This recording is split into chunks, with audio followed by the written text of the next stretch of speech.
So what's really going on in the DCU right now, and what's coming up next? If you think this whole universe is going to carry the same bright tone as the Superman movie, well, you're wrong. And what about Batman? Can this Batman actually enter the DCU? If yes, then how? Don't overthink it, because today we're talking about the tone of the next 5 DCU movies, what actually happened in the comics, a few fan theories, and that's it. Let's discuss. Where's the dog? See, the Supergirl movie is already coming next year.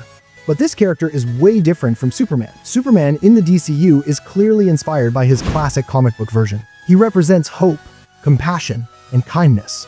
He trusts humanity, and that's the big difference between Superman and Supergirl. Kara Zor-El's mindset is much more complex, and that comes from her childhood trauma, or rather teenage trauma. Unlike Clark, she wasn't raised on Earth with good values in a human environment. She's Clark's cousin, who grew up on Krypton. During the planet's destruction, she was still a teenager. By that time, little Kal-El had already been sent to Earth. But Kara was still living in her city, Argo.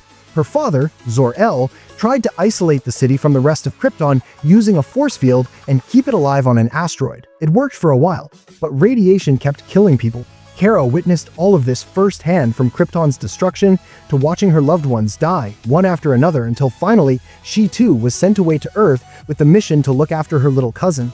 But because of time dilation, when she finally reached Earth, she saw that Kal-El was already grown up and had become Superman. So, after losing everything, she initially felt lost and depressed. She was angry too. And here's the twist, alcohol on Earth doesn't even affect her because of the yellow sundae. So she flies to a planet with a red sun just so she can actually get drunk. So I think her movie will start right where Superman Legacy ends. We'll see Kara's journey forward along with her tragic backstory, which means we'll also get to explore Krypton in more detail.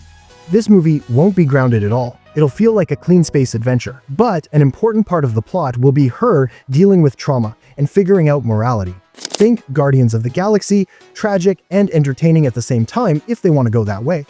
Dance off, bro. Me and you. Now the next movie, this one's really interesting. In the Gods and Monsters chapter, the first 2 movies are about the gods. Now this is the first monster movie, Clayface. I think this one is going to be rated because the story is psychological, horror-driven, tragic, and brutal. Clayface is basically a shapeshifter who can take anyone's form. His default state is this clay-like monster. He can even morph his body into weapons, kind of like Sandman. We already saw a Clayface in Creature Commandos. Whether he's dead or alive, we don't know yet. And whether the movie uses the same one or a completely new Clayface, that's still to be seen. There are multiple Clayfaces in DC Comics, but I guess this one will focus on Basil Karlo, the most popular version. This movie could get very dark. If they follow the comics, it'll be amazing. Basil was a failed actor who always wanted to do things his own way. He believed he was the best at playing any role, and to be honest, he was. He could mimic anyone and completely take their place, but the problem was, he was too realistic. And because movies are fiction, directors wanted exaggeration.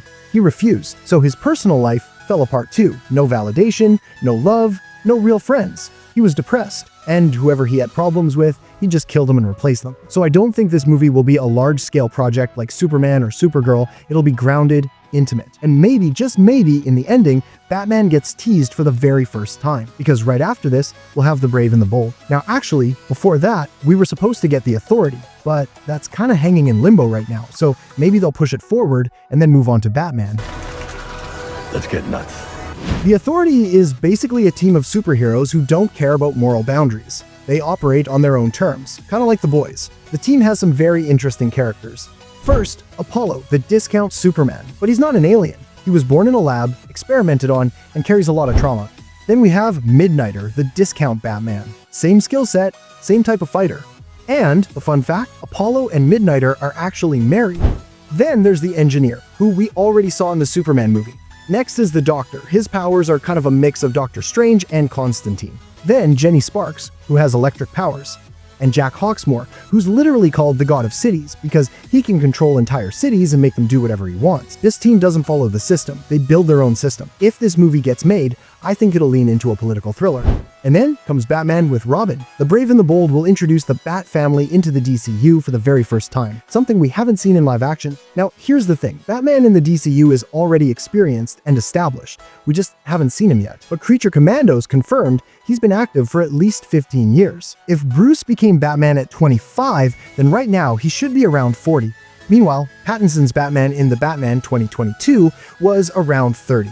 And here's the kicker. The Batman Part 2 is expected around 2027.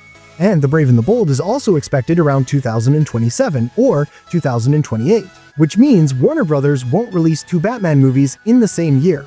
That's why some fans think The Batman Part 2 and The Brave and the Bold are the same movie, which would mean Pattinson officially enters the DCU. But is that even possible? Let's break it down. First, when exactly does the Batman take place? The movie never tells us. But in the Penguin series, which starts just a week after the movie, we see Penguin kill Alberto Falcone. And on his tombstone, the date says the 13th of November, 2022, which means Pattinson's Batman is 30-inch 2022. Now, if Superman Legacy is set in 2025, then this Batman wouldn't be 40 yet. But DCU's Batman is supposed to be around 40, because only then does he have a son, Damian, who will appear in The Brave and the Bold. So if they still want Pattinson in the DCU, they'd have to make Superman's events take place in 2032. Or they just have to admit there are multiple universes, which they're already doing.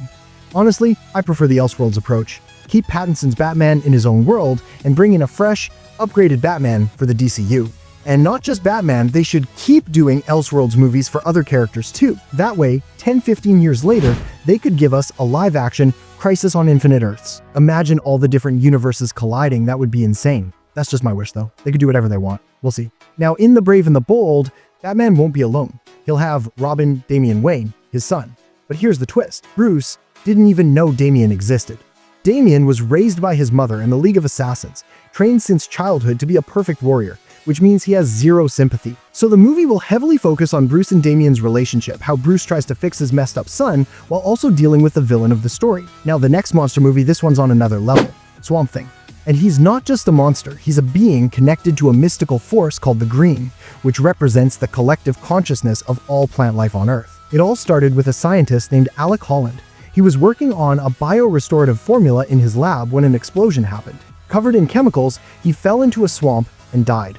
But the swamp's plant life fused with the chemicals and Holland's consciousness, reformed into a sentient, plant-based creature. Since Holland's consciousness was inside, it believed it was still Holland, but in reality, it was a whole new entity, Swamp Thing, a literal rebirth. He represents all plant life. He can control plants, inhabit them, and fight for them. And as long as plants exist, he's immortal. I guess with this movie, DC will start laying the foundation for its mystical characters. So, what exactly is DCU's strength? Here's the final point. Looking at Chapter 1, Gods and Monsters, even though we've only discussed the movies, remember, there are also series like Peacemaker, Lanterns, Paradise Lost, and one thing is clear, DCU's uniqueness will be tonal variety.